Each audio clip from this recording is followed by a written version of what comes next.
Assalamualaikum warahmatullahi wabarakatuh.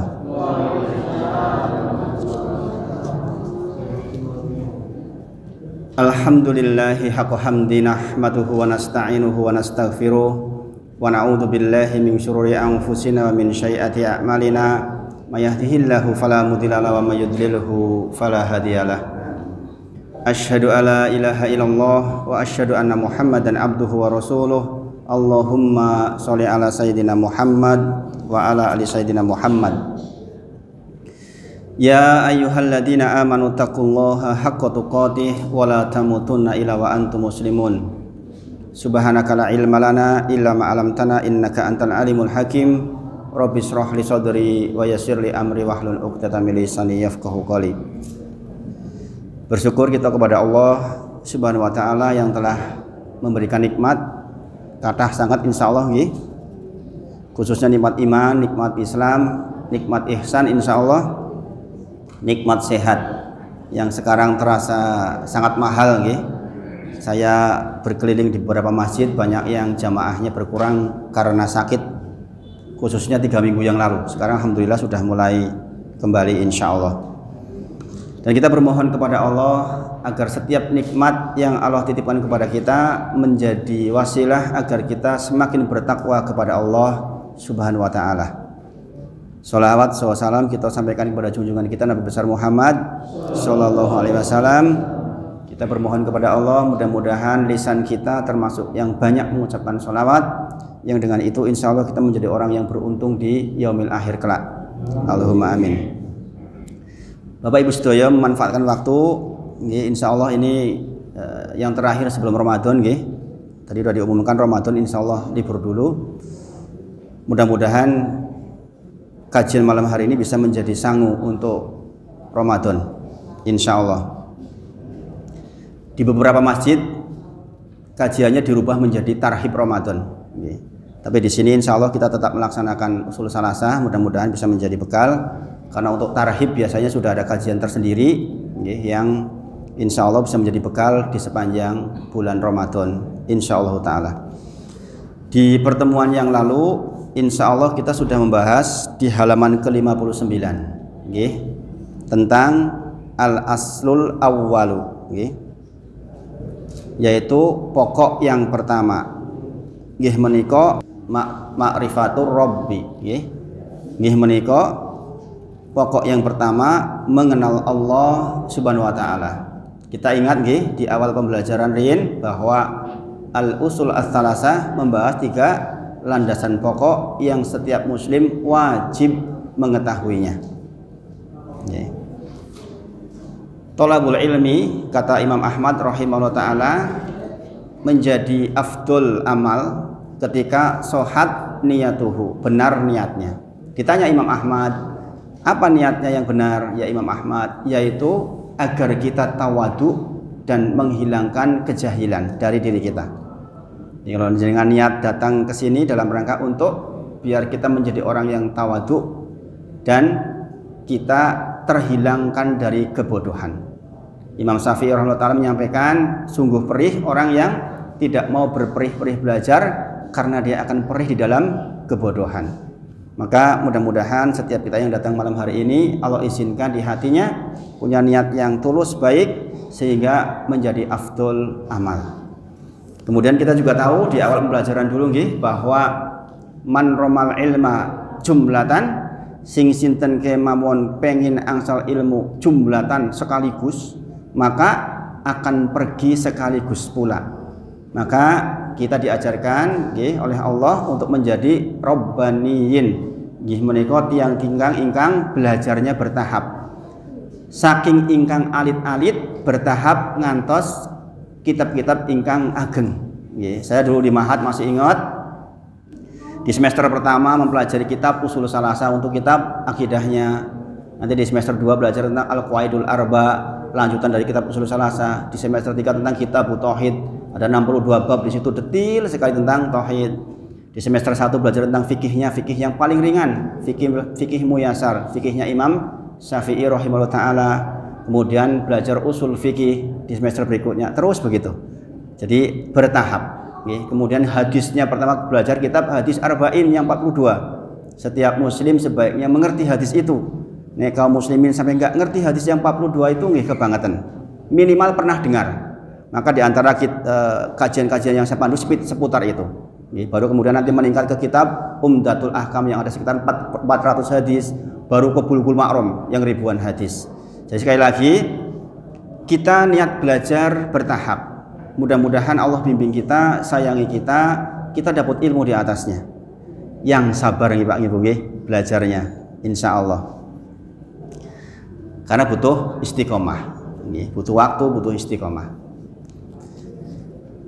Saya bacakan yang dulu sudah pernah dibahas untuk mengingat kembali. Menika faida kilalaka halaman 59. Jika ditanyakan kepada panjenengan, man rabbuka, sinten Tuhan panjenengan, fakul, katakan Rabbi Allah, Tuhanku adalah Allah, alladzi yang dia itu Rabbani telah mentarbiyahku. Dulu sudah dibahas mentarbiyah artinya mengadakan dari yang belum ada. Kita dulu 50 tahun 60 tahun yang lalu belum ada, kemudian Allah adakan, diberi kehidupan, diberi nafas, diberi kesehatan, kemudian diberi jodoh, diberi pekerjaan. Artinya Allah sudah mentarbiyah kita. Warabbi, dan Allah mentarbiyah jami'al alamin bini'amihi, seluruh alam dengan nikmat-nikmatnya. Kita masih ingat dulu dibahas nikmat Allah di sekitar kita sangat banyak, nikmat Allah di dalam diri kita sangat banyak. Bayangkan kalau nikmat peninggalan diambil oleh Allah, nikmat bernafas diambil oleh Allah 2 menit saja, susahnya luar biasa. Maka ketahuilah Rabb kita, Tuhan kita Allah, dialah yang telah mentarbiyah kita, telah mencukupi seluruh kehidupan kita. Kemudian wa huwa ma'budi, maka dialah sesembahanku, laisa li ma'budun siwahu, saya gak punya sesembahan kecuali dia Allah saja. Kemudian penulis mendatangkan dalil, sebagaimana kaidah pembelajaran kita, nek saged sedaya pembicaraan ada salafnya, maksudnya ada yang dulu ulama terdahulu di generasi awal ngendika ngaten. Maka di sini dihadarkan wa dalilu qaulu ta'ala, adapun dalil dari ucapan tadi di atas adalah Allah berfirman, alhamdulillahi rabbil alamin, segala puji milik Allah Rabb semesta alam, sebagaimana jenengan baca di dalam suratul Fatihah setiap hari. Jadi setelah belajar ini jenengan mengucapkan alhamdulillahi rabbil alamin, jenengan kraos teng ati, segala puji milik Allah Rabb semesta alam, sehingga jenengan sholatnya berkualitas, kraos betul. Makanya tidak jarang tuh kalau jenengan perhatikan imam-imam ageng niku kadang-kadang baru alhamdulillahi rabbil alamin sampun koyo-koyo tarep nangis, karena menyadari, oh dia Allah Rabb saya. Rabb artinya yang mengurus kita, yang memiliki kita, yang mengatur kita, yang mengurusi alam semesta itu Rabb, seluruh alam semesta. Kemudian wa kullu man siwallahi alam, segala sesuatu selain Allah disebut alam. Sekarang jangan jadi tahu, segala sesuatu makhluknya Allah itu disebut alam. Wa ana wahidun min dzalikal alam, dan saya, kata penulis, salah satu dari bagian alam itu, kita semua. Ada matahari, ada bintang, ada bulan, ada bumi, ada kita manusia, adalah bagian dari alam semesta. Kemudian kita lajengaken itu sudah dibahas bulan lalu, mudah-mudahan pembahasannya masih ingat. Kalau nggak ingat, jenengan bisa lihat di videonya. Saya upload di Ayah Ngaji TV, YouTube-nya namanya Ayah Ngaji TV. Di situ saya bahas, saya upload apa yang saya sampaikan setiap di Unjani. Faida qilalaka, di baris nomor 2 bagian bawah, faida qilalaka, jikalau ditanyakan kepada panjenengan, Ini kita sedang membahas usul pertama nggih. Usul pertama apa? Mengenal Allah. Ya ta? Al aslul awalu ma'rifatu rabbi. Pokok yang pertama yang harus kita ketahui gimana mengenal Allah Subhanahu wa taala. Di sini dikatakan fa idza kilalaka, jikalau ditanyakan pada panjenengan bima arafta rabbak, dengan apa arafta rabbak engkau mengenal Tuhanmu. Jangan saya tulis di bawahnya. Ya, nanti bukunya kalau bisa menjadi milik masing-masing. Di masjid-masjid yang lain masing-masing pegang buku dan bukunya dibawa pulang ya, untuk inventaris sendiri masing-masing. Bima arafta rabbak, bagaimana engkau mengenali Tuhanmu? Ya. Fakul, maka katakan bi ayatihi, dengan ayat-ayatnya, ya. Wa makhluqatihi, dan dengan makhluk-makhluknya. Bagaimana kita mengenal Allah? Dengan mengenali tanda-tanda berupa ayat-ayatnya Allah, baik ayat-ayat yang di dalam Al-Quran maupun ayat-ayat yang di luar Al-Quran at-kauniyah. Kemudian dengan makhluk-makhluknya. Kita melihat manusia atau melihat seekor semut saja, semestinya kita berpikir bahwa semut itu nggak mungkin jalan sendiri, punya rumah sendiri kalau nggak ada yang ngatur. Sangat dipahami nggih? Orang yang sudah belajar seperti ini melihat setiap makhluknya Allah akan ingat penciptanya. Dengan apa kita mengenali Allah? Dengan makhluknya. Bayangkan Bu, orang sampai hari ini mau sehebat apapun teknologinya nggak mungkin bisa bikin semut. Gini Bang nggih? Al-Quran sudah nantang, jangan semut. Yang lebih kecil lagi, bikin tengu. Tahu tengu nggak? Tengu ngertos nggih? Bahasa Cilacap niku tengu tuh yang suka bikin masalah itu nggih. Cilik nih bikin masalah. Sampai hari ini belum ada satupun teknologi yang mampu membuat tengu, belum ada. Maka dengan kita mengetahui makhluknya Allah, kita akan tahu betapa besarnya Allah, Maha Pencipta. Kok bisa ya jalan dengan 6 kaki? Masya Allah. Makanya orang yang tahu seperti ini mau bunuh semut. Orang situ, Masya Allah, koyo ngono hebatnya dipateni. Jadi mikir, gini Bang nggih. Jadi kita dengan mengenali makhluknya Allah, kita akan mengenali betapa besarnya Allah, betapa hebatnya Rob yang kita sembah, Tuhan yang kita sembah. Kemudian wa min ayatihi, dan diantara ayat-ayatnya adalah al-lailu, yaitu adanya malam, wan nahar, adanya siang, was-samsu wal qamar, adanya matahari dan bulan. Di sini penulis menyebutkan, tentu saja ayatnya Allah banyak. Ini contoh yang disebutkan. Adanya malam, adanya siang, adanya matahari, adanya bulan. Itu tanda-tanda adanya Allah Subhanahu wa taala. Nanti saya bahas detailnya nggih, tentang mengapa itu menjadi tanda-tanda adanya Allah. Kemudian di halaman berikutnya, wa min makhluqatihi, dan tanda-tanda dari makhluknya Allah adanya as-samawatu sab'a, yaitu adanya apa? Samawati apa? Langit yang 7, wal arduna sab'u, dan adanya bumi yang 7 lapis. Jadi menurut informasi ini, bumi juga punya lapisan sejumlah 7. Tentu saja berbeda dengan lapisan langit, berbeda nggih.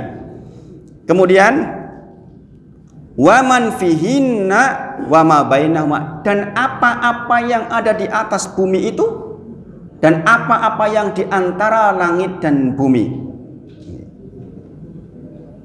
Nah, ini dalil yang didatangkan oleh penulis tentang ketika kita ditanya dengan apa kita mengenal Allah, sepindah malih dengan ayat-ayatnya dan dengan makhluknya. Ini saya terangkan, kita baca dulu. Wa dalilu qaulu ta'ala, adapun dalil untuk perkataan yang barusan, nggih menika surah Fusilat ayat ke-37. Wa min ayatihi al-lailu wan naharu, dan di antara tanda-tanda kebesaran Allah yaitu adanya malam, adanya siang, wasamsu wal qamar, adanya matahari, adanya bintang. Latas judu lisyamsi wala lil qamar, janganlah engkau menyembah kepada matahari ataupun bulan. Wasjudu lillahi, maka menyembahlah kepada Allah, alladzi khalaqahunna in kuntum iyyahu ta'budun, yang telah menciptakan itu semua. Jangan menyembah matahari dan bintang dan bulan, tetapi sembahlah kepada yang menciptakan itu semua, jikalau engkau panjenengan seluruhnya benar-benar beribadah kepada Allah. Ini bagian yang sangat penting di dalam akidah ngibungi. Saya perlambat, mudah-mudahan jenengan sakit memahami. Semua kebaikan jenengan tidak akan ada artinya kalau jenengan nggak paham ini. Inilah diantara makna la ilaha illallah. Jenengan baik sama tetangga, sedekahnya sangat banyak, berbuat baik sama istri, sama anak-anak, sama siapapun, perbuatannya baik-baik, tetapi kalau tidak paham di bagian siapa yang kita sembah, untuk apa kita beribadah, maka hilang seluruhnya. Karena kualitas la ilaha illallahnya bisa gagal. Sangat dipahami nggih? Maka di sini dikatakan jangan kau minta, jangan kau beribadah, jangan kau sembah. Salah satu makhluknya Allah yang disebut adalah matahari dan bulan. Tapi sembahlah yang menciptakan itu semua. Berarti itu berlaku umum. Jangan menyembah malaikat, meminta ke malaikat. Kita minta ke malaikat penurun hujan, pengatur hujan, boleh nggak minta hujan? Dulu saya udah pernah tanyakan, wahai malaikat pengatur hujan, dia diberi otoritas loh oleh Allah untuk mengatur hujan, boleh nggak kita minta? Wahai malaikat pengatur hujan, saya minta hujan di sini saja, sing kono-kono rasa hujan. Boleh nggak seperti itu? Tidak boleh. Itu namanya syirik. Kita meminta kepada selain Allah. Kalau kita lakukan itu, maka kita di neraka jahanam selama-lamanya nggak bisa keluar. Ini yang saya maksud. Betapa pentingnya kajian malam ini untuk kita semua.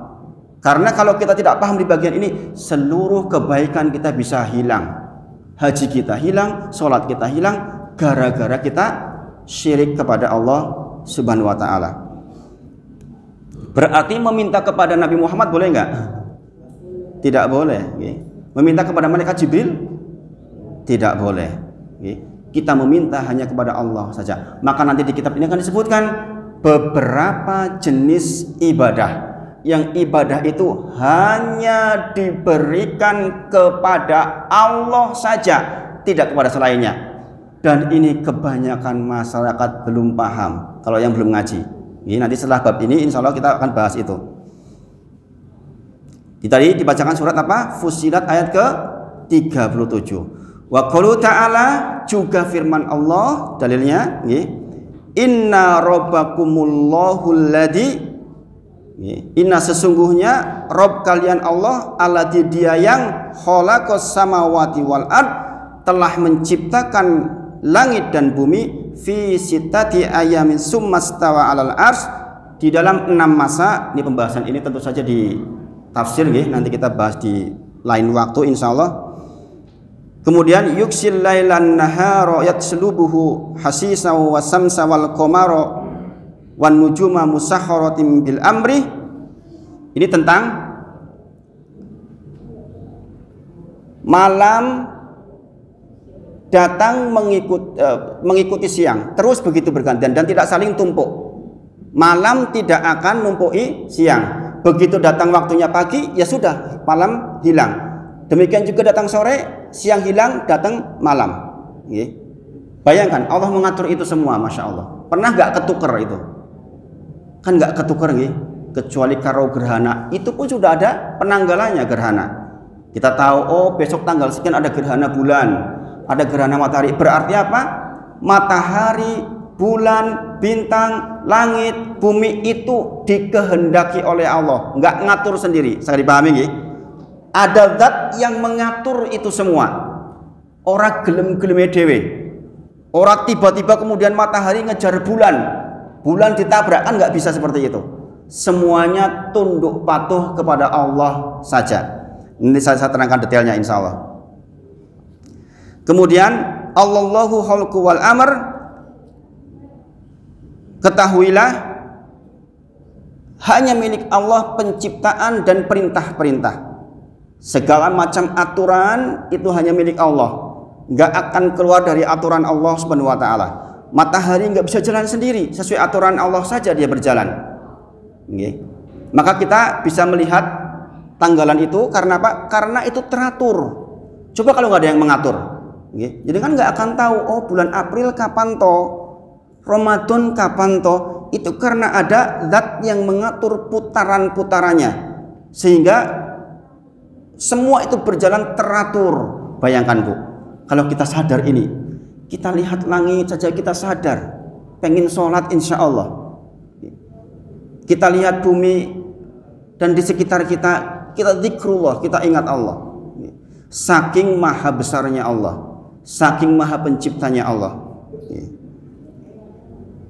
Tabarakallahu Rabbul Alamin.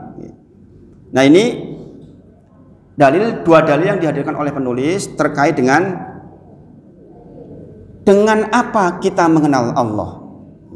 Nah, jamaah sedoyo, saya tidak akan bahas ini dalam sekali karena apa? Sejatinya, Bapak Ibu sedoyo, kita itu dari sejak lahir itu berkebutuhan akan adanya Rob kita. Coba jenengan tanyakan kepada putra-putri panjenengan. Saya sering tanya ke anak saya, Allah ada di mana misalnya? Ada di atas. Di sebagian di masyarakat mengatakan bertanya Allah di mana itu nggak boleh. Nanti ada pembahasan khusus tentang bab akidah.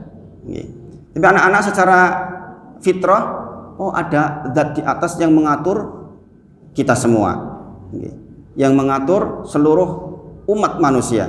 Maka kita bersyukur dengan kita mengenali makhluk-makhluknya Allah, ayat-ayatnya Allah, kita jadi mengenal, oh kita punya Rob yang maha agung, yang keberadaannya, eksistensinya memang betul-betul ada.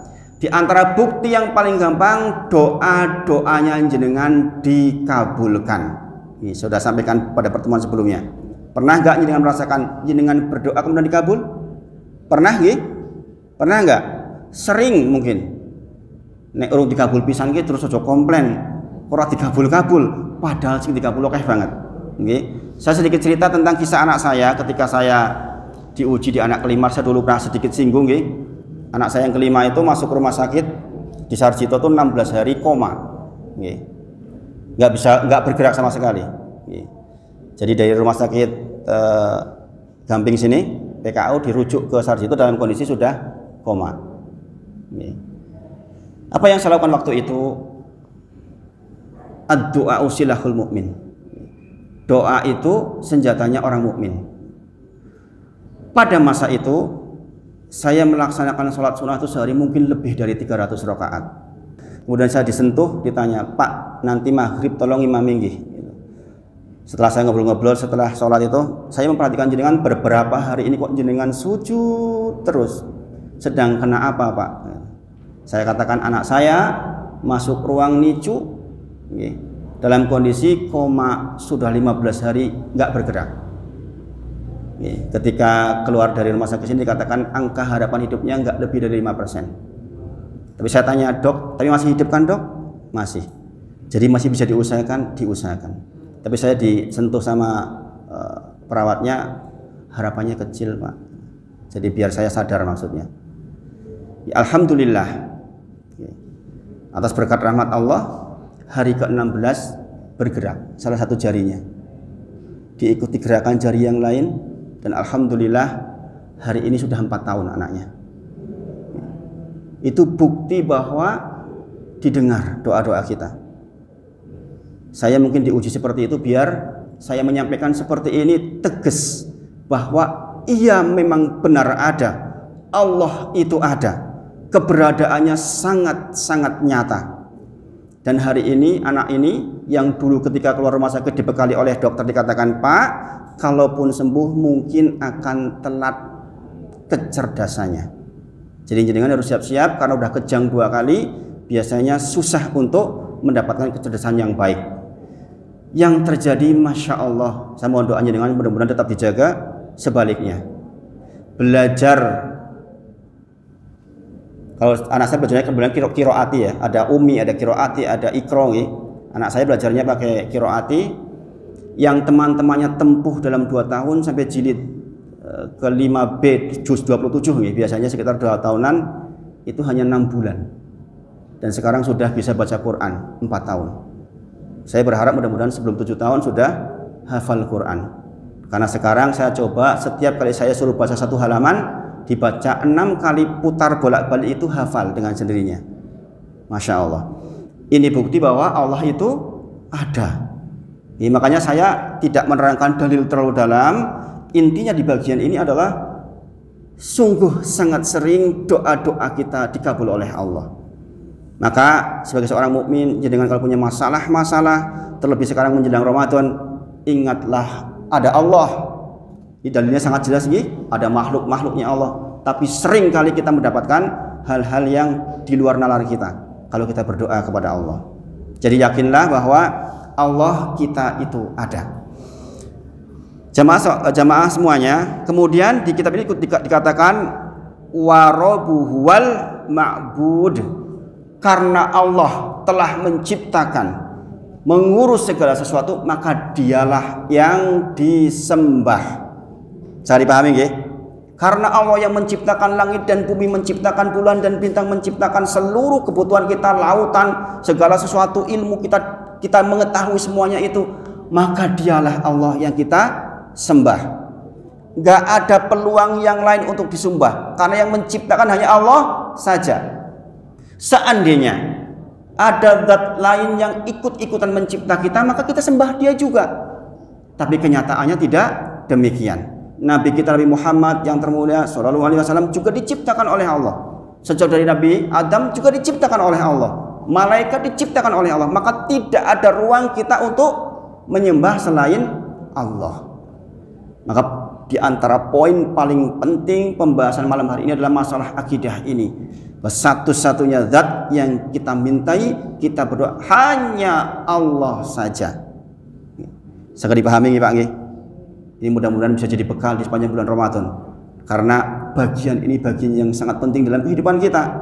Kita boleh punya kebaikan banyak, tapi kalau bagian ini kita nggak paham, kerugiannya sangat banyak.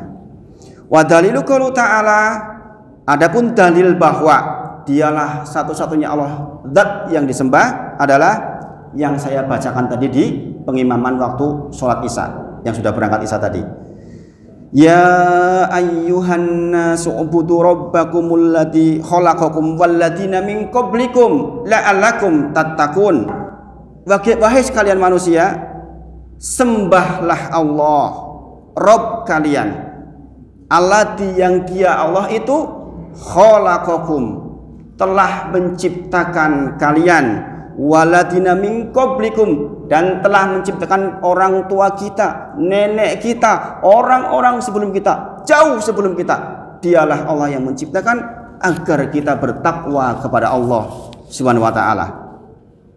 Alladzi, dialah ja'ala lakumul arda firasan. Dialah Allah tidak hanya menciptakan saja, tetapi meletakkan seluruh sarana-sarannya. Firasan itu disediakan seluruhnya. Dulu saya pernah cerita, ditundukkan lautan untuk kita, ditundukkan kambing untuk kita, ditundukkan sapi untuk kita. Bayangkan kalau sapi itu nggak tunduk sama kita, kita tuntun dia ngamuk, kita kan tenaganya kalah, nggak ada apa-apanya. Tapi ngapain dia manut sama kita? Allah yang ngatur. Gajah segede itu manut sama pawang, gini bang. Coba kalau Allah nggak tundukkan untuk kita, ini yang namanya firasan. Allah sediakan untuk kita seluruhnya, fasilitas-fasilitasnya. Jadi nggak hanya menciptakan saja, tapi disediakan segala sesuatunya untuk kehidupan kita. Wasama abinaa, Allah menciptakan langit binaa. Untuk apa ini binaa itu? Atap, sebagai atap kita. Langit yang pertama ini atap kita. Ada langit kedua sampai langit ke-7. Wa anzala minas samai ma'an, dan menurunkan dari langit ma'an. Ma'an apa? Ma itu apa? Air. Ini air hujan maksudnya. Di bahasa Arabnya air itu ma ya. Kemudian fa akhraja bihi minas samarati rizqalakum, dan dengan turunnya air itu ditumbuhkan berbagai macam tumbuhan, rizqalakum, untuk rizki buat kita. Bayangkan ditahan, enggak diturunkan hujan 2 tahun, apa yang terjadi? Susah seluruh makhluk hidup. Dari turunnya air itu kemudian tumbuh-tumbuhan tumbuh. Saya kadang-kadang kalau melihat petani, kebetulan mertua saya itu kebunnya luas di kampung. Pekerjaannya kalau habis subuh itu ya ke sawah. Nanti duha pulang sholat, berangkat lagi, duhur pulang, begitu. Itu Masya Allah, melihat tumbuhnya biji-bijian itu Masya Allah, Masya Allah. Dari situ aja kita harus bersyukur betapa dahsyatnya Allah membuat sarana dan prasarana untuk kita. Jenengan makan nasi, iya tinggal makan, bayangkan prosesnya. Panjangnya luar biasa. Saya termasuk yang praktek dulu di kampung. Nanam padi mulai dari sebelum tanam. Saya termasuk yang ikut bajak sawah dulu itu di kampung. Namanya di kampung seperti itu biasa. Cuma sekarang udah pakai traktor, dulu pakai kerbau.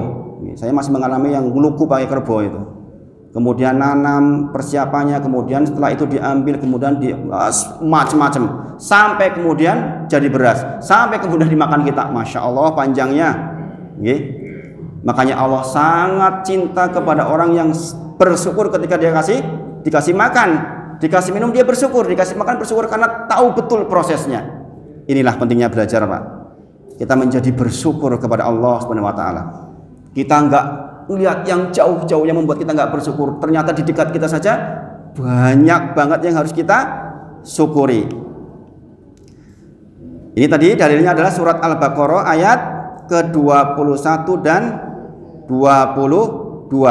Fala taj'alu lillahi andada. Oleh karena itu, jangan kau jadikan, jangan kau datangkan kepada Allah andadan. Andadan ini apa? Pembanding, sekutu. Wa antum ta'lamun, padahal kamu mengetahui. Kita sudah tahu, barusan diberitahu bahwa yang menciptakan kita, yang mengatur kita, yang memberikan rezeki kepada kita, yang menurunkan hujan, nyetop hujan, banjir, kurun dan sebagainya adalah Allah. Kita sudah tahu, maka dikatakan wa antum ta'lamun. Sementara kau sudah tahu, kok tiba-tiba kita mendatangkan andadan, mendatangkan pembanding. Di saat kita meminta kepada Allah, kita juga bersandar kepada selain Allah. Itu yang tidak boleh. Itu yang namanya syirik. Makanya kata-kata syirik adalah ma'a.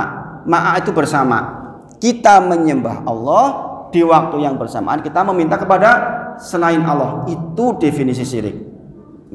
Itu yang namanya syirik. Kalau sudah menyembah selain Allah saja, itu sudah jelas non muslim. Kata-kata kafir nanti dimarahi.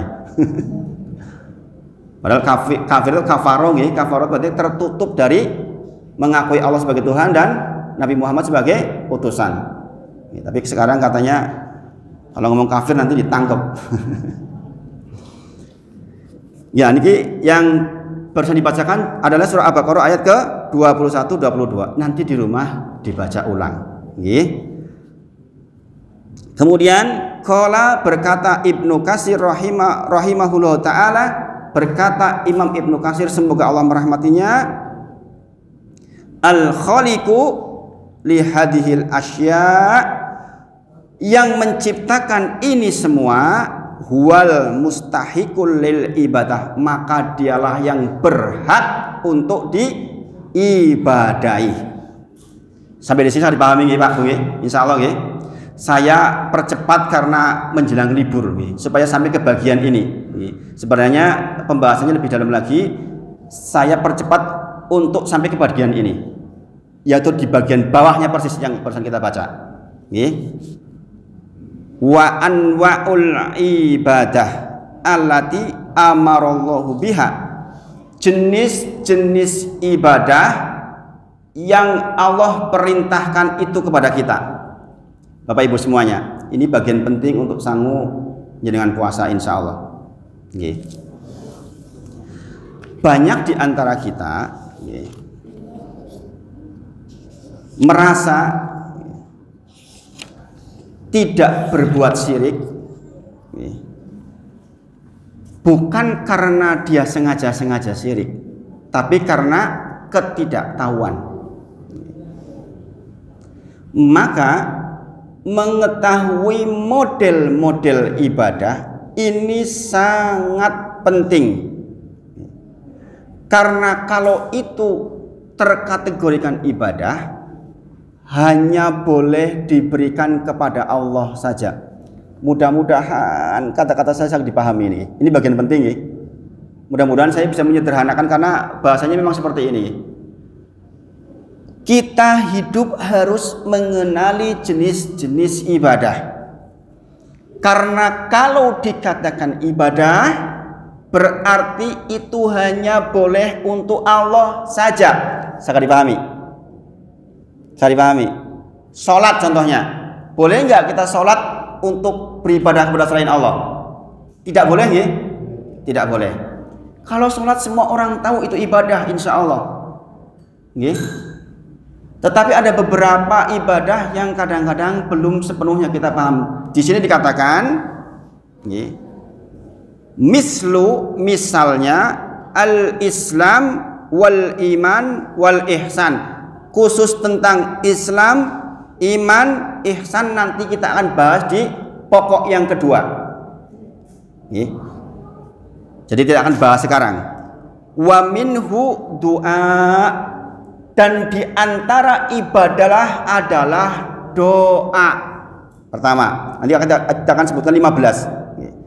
Di antara yang dinamakan ibadah adalah doa. Berarti doa hanya boleh kepada siapa? Allah. Karena doa adalah anwa'ul ibadah. Sebab doa niku adalah ibadah. Sekarang definisi doa. Jenengan meminta kepada Allah sebagai orang yang tidak mampu meminta kepada yang maha mampu. Betul apa betul? Ketika jangan berdoa, ya Allah, kula nyuwun sehat, berarti yang bisa kasih sehat Allah, kita nggak punya. Sekali pahami nggih? Ya Allah, kula nyuwun rizki, dimudahkan saya di dalam dagang, dimudahkan saya di dalam perniagaan, dimudahkan saya di dalam bekerja, yang dengan itu Allah turunkan rezeki. Berarti kita mengakui kita tidak mampu, minta kepada yang maha mampu. Itu doa, dan itu ibadah.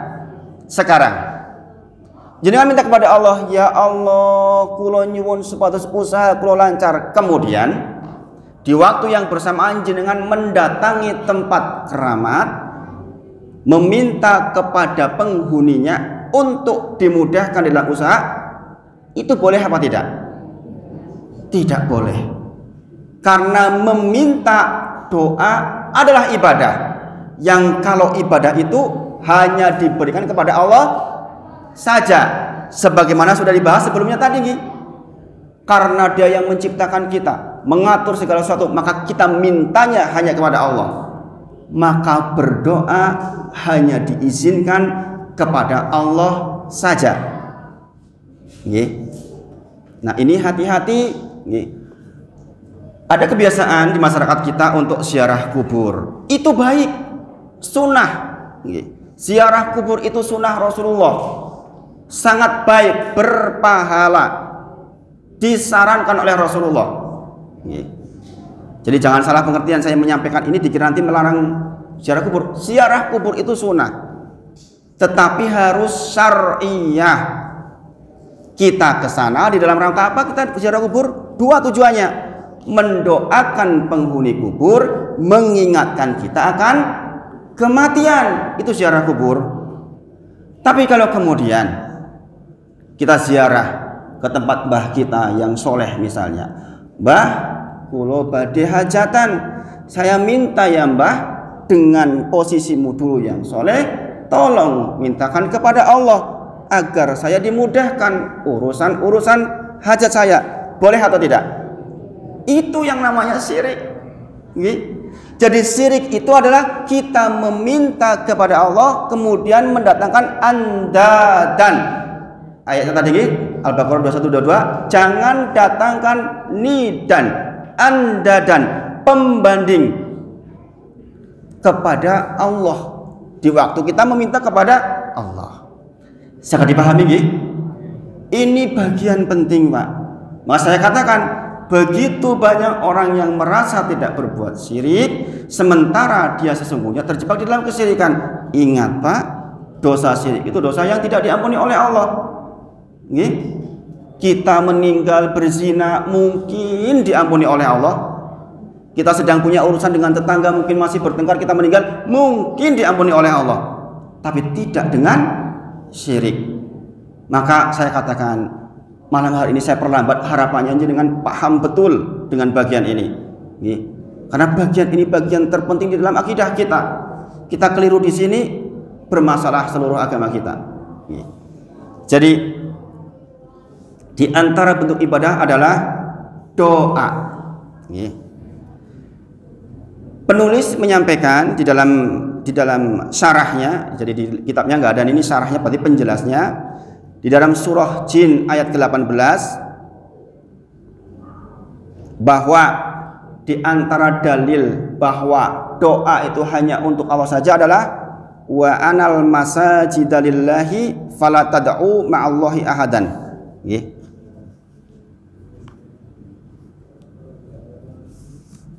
Dan sesungguhnya masjid-masjid itu adalah kepunyaan Allah.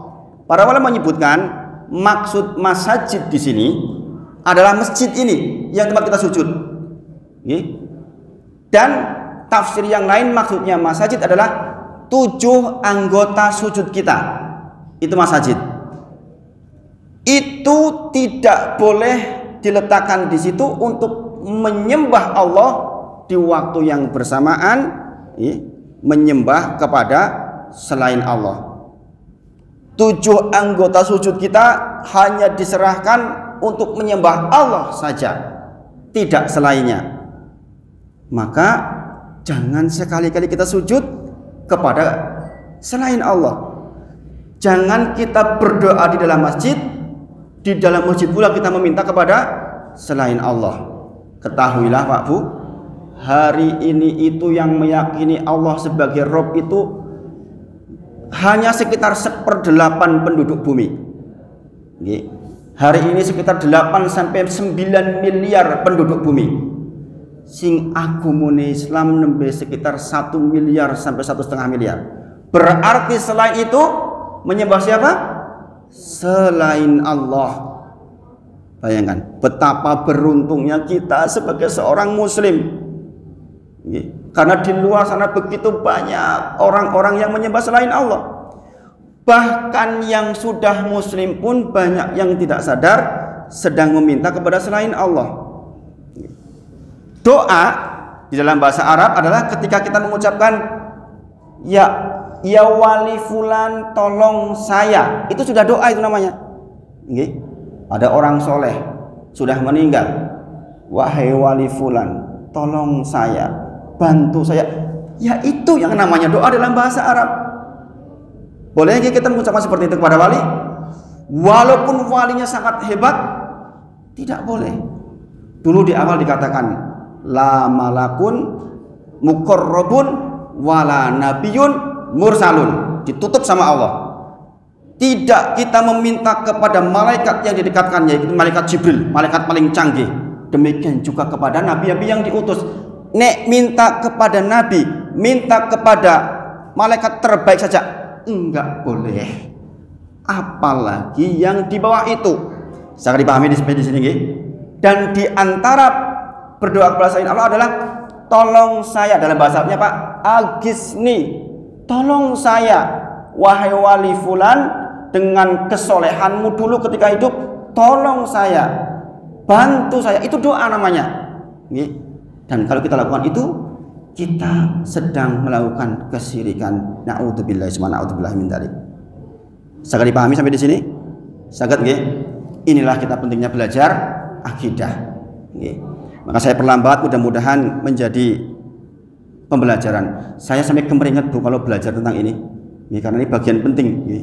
Kalau belajar bab fikih saya bisa santai. Tapi bab bagian ini karena ini yang akan menyelamatkan kehidupan akhirat kita. Bapak Ibu sedaya, dari sini kita tahu bahwa yang namanya syirik itu bukan menyembah kepada selain Allah. Syirik itu adalah menyembah kepada Allah di waktu yang bersamaan juga meminta kepada selain Allah. Itu namanya syirik. Nek menyembah selain Allah cetok kafir.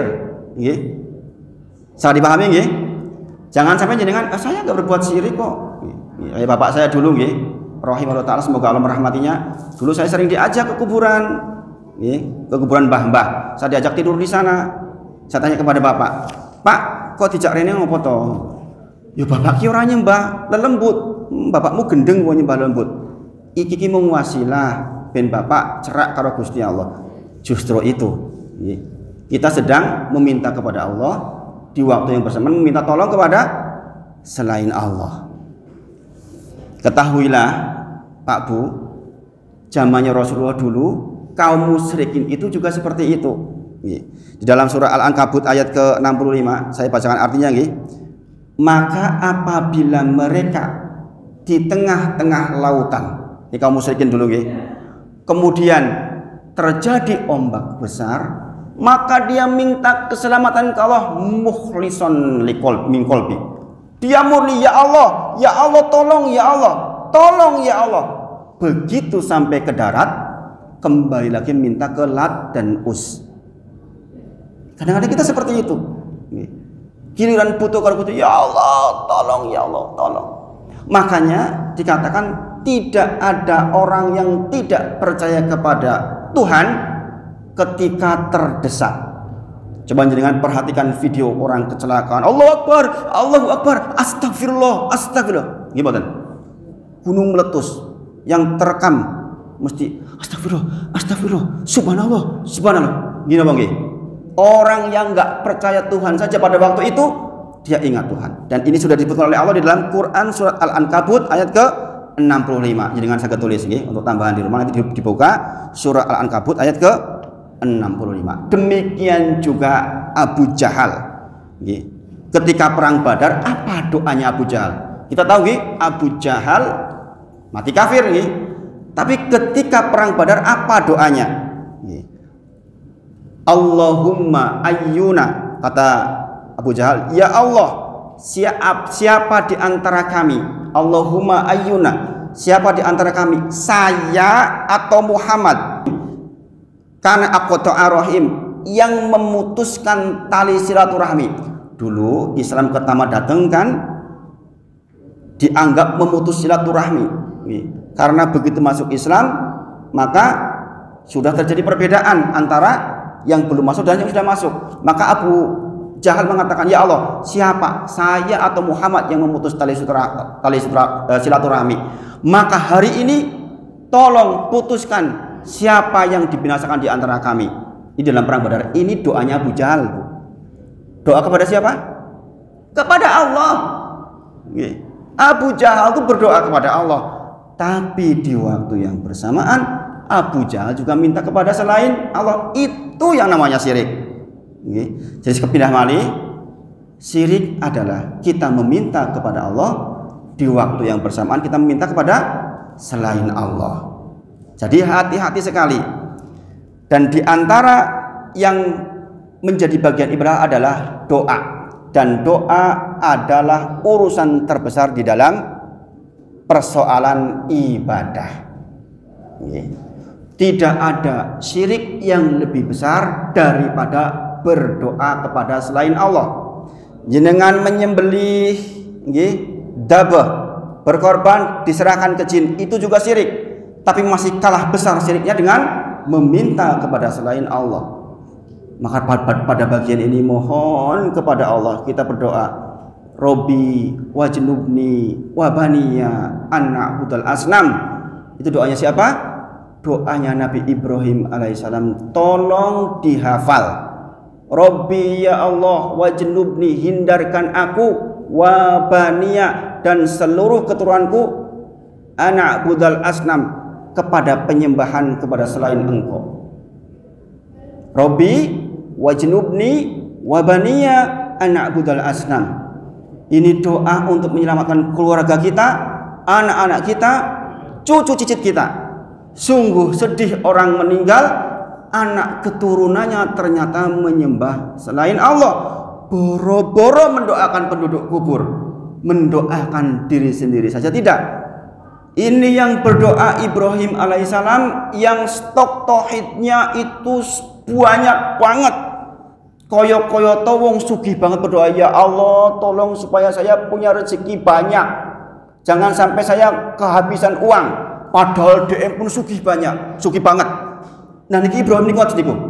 Ibrahim itu adalah bapaknya tauhid, yang punya stok tauhid banyak, karena zaman waktu itu yang percaya kepada Allah hanya Ibrahim saja masih berdoa, Robbi wajnubni wabaniya anak budal asnam. Gusti Allah, kula nyuwun teng panjenengan sepatu saya dan seluruh keturunan saya tidak menyembah kepada selain Allah. Ini doa yang luar biasa. Para ulama, para mufasir kalau membahas ayat ini sampai nangis Pak Bu. Kenapa?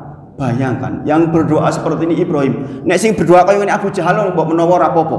Lah niki sing berdoa niku Ibrahim alaihissalam, yang stok tauhidnya sangat banyak, masih berdoa seperti ini. Apalagi kita, nah Ibrahim alaihissalam taksir berdoa seperti itu, kita lebih butuh doa seperti itu. Robbi wajnubni wabaniya anak budal asnam. Kemudian ad-du'a'u muhul ibadah. Doa itu muh niku intisari. Nih, ad-du'a'u muh, ini tambahan nggih, di kitabnya nggak ada nih. Ini tambahan syarahnya. Ad-du'a'u muhul ibadah. Doa itu adalah muhnya ibadah. Oh, tentang muhul ibadah ada di kitabnya insyaallah. Insyaallah di pertemuan berikutnya saya bacakan dalilnya lebih dalam lagi ini, karena mepet waktunya. Mudah-mudahan bagian pokok ini bisa dibawa pulang untuk pengertian. Sekali lagi, ad-du'a'u muhul ibadah. Doa itu muhnya ibadah. Muh niku intisarinya ibadah. Maka sekali lagi di bagian ibadah doa ini tolong hati-hati. Jenengan pastikan doa-doa panjenengan hanya ditujukan kepada Allah saja. Jangan sampai kita keliru memohon kepada selain Allah Subhanahu wa ta'ala. Kemudian di dalam Quran surat Ghafir ayat 66 dan tulis surah Ghafir ayat 66 ayat 60, surah Ghafir ayat 60, Allah berfirman, wa qala rabbukum ud'uni astajib lakum. Berdoalah kepadaku maka aku kabulkan. Kepada siapa doanya? Kepadaku, kepada Allah. Tidak berdoa kepada selain Allah. Ini perintah Allah. Surah Ghafir ayat ke-60. Hanya berdoa kepada Allah saja. Kemudian Rasulullah juga menyampaikan, man lam yas'alillah ghadiballahu alaihi. Sing sinten kemawon tidak berdoa kepadaku, kata Allah, maka Allah marah kepadanya. Sing sinten kemawon tidak berdoa kepada Allah, maka Allah marah kepadanya. Dalam surah Al-Baqarah 186, wa idza sa'alaka ibadi anni fa inni qarib ujibu da'watad da'i idza da'an. Jikalau orang-orang bertanya kepadamu Muhammad tentangku, jawablah fa inni qarib, jawablah aku itu dekat. Ujibu da'watad da'i idza da'an, saya mengabulkan doa-doa bagi orang yang berdoa. Ayat ini yang membuat saya dulu sujud dan sholat lebih dari 300 rakaat ketika anak saya sakit. Orang-orang bertanya kepadamu Muhammad tentangku, jawablah, fa inni qarib, sesungguhnya aku tuh dekat, kata Allah. Ujibu da'watad da'i idza da'an, aku mengabulkan doa-doa bagi orang yang idza da'an, yang orang itu berdoa. Maka dikatakan sombong seseorang ketika dia tidak berdoa kepada Allah, dan Allah murka, Allah marah kalau kita nggak berdoa kepada Allah. Maka jenengan sholat malam di list doanya. Sujud pertama jenengan berdoa untuk keimanan, keselamatan keluarga. Sujud kedua untuk bapak ibu. Sujud ketiga terus seperti itu tetangga. Jamaah seperti ini didoakan. Pak Wahid juga didoakan. Nih, saya mendoakan jenengan, jenengan mendoakan saya juga. Jadi hati kita terkumpul di dalam keimanan. Jangan jenengan pulang seperti ini, orang urusan. Tonggone yo tonggone, jamaah yo jamaah. Doakan Bu, jenengan kan sholat malam 11 rakaat, banyakkan sujudnya. Sujud pertama, sujud kedua, sujud ketiga, jenengan doakan saudara-saudara panjenengan. Saya termasuk yang berusaha untuk mendoakan keluarga dari istri, keluarga dari saya, tetangga A, tetangga B, malam besok tetangga C, berikutnya jamaah masjid ini, jamaah masjid ini. Selalu seperti itu, ditulis. Ditulis. Karena apa? Idadaan. Allah mengabulkan doa-doa jika kita berdoa. Jangan eman-eman mendoakan sesama jamaah. Kalau jamaah saling mendoakan, insya Allah tentrem luar biasa hidup. Nah, ini adalah doa. Sisa waktu 5 menit saya gunakan untuk membahas tentang ibadah yang kedua, yaitu tentang khauf. Sini dikatakan setelah doa adalah khauf. Khauf itu adalah rasa takut. Bapak Ibu sedaya, raos wedhos niku nggih ibadah. Berarti raos wedhos niku hanya untuk Allah saja. Tadi kaidahnya apa? Segala sesuatu yang dinamai ibadah maka dia hanya boleh diberikan kepada Allah. Berarti kalau khauf, rasa takut niku ibadah, hanya boleh diberikan kepada siapa takut? Kepada Allah saja. Pertanyaannya sekarang, boleh nggak kita takut kepada macan, kepada perampok? Boleh? Boleh. Itu namanya takut tabi'i. Takut ketinggian itu boleh.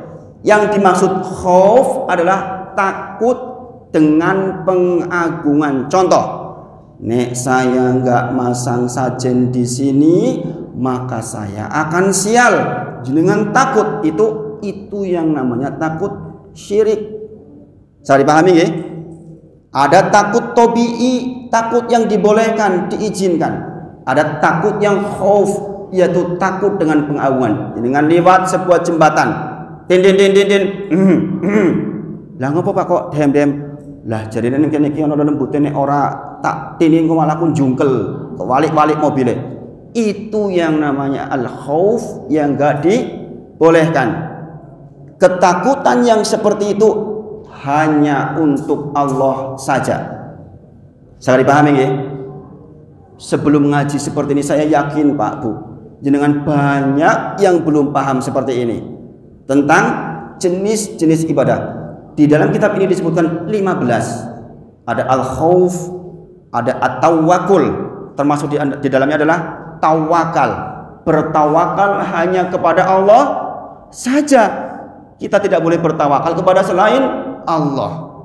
Mudah-mudahan penyampaian yang terbatas ini, karena terbatasnya waktu, mudah-mudahan bisa dipahami.